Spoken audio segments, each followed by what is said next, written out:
こ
から15年の月日が流れ、僕の夢や希望、そして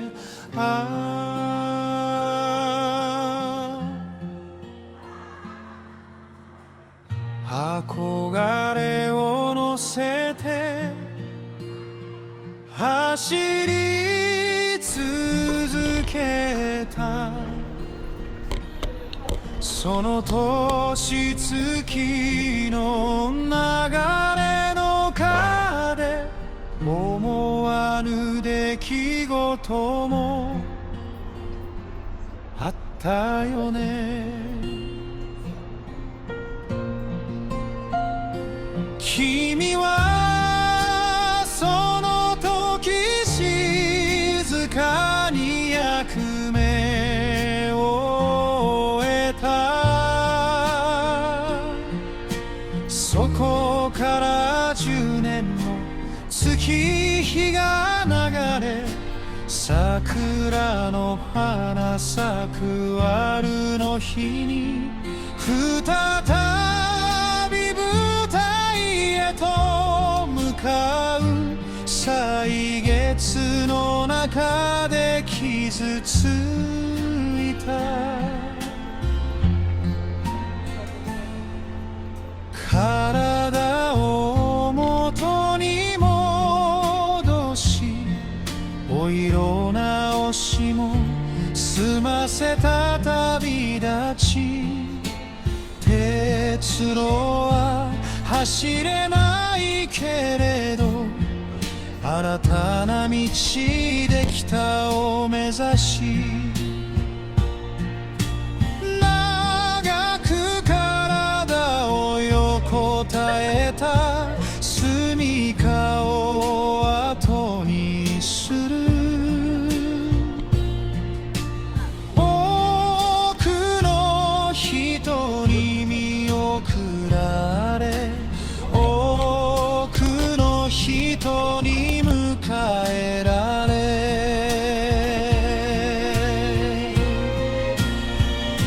人々の心に残る旅、つばめの冒険は私たちの心を飛び回り、形を変えてもその姿の売りに焼き付き忘れない。800の系譜と融合の証拠は歴史を刻む時の流れ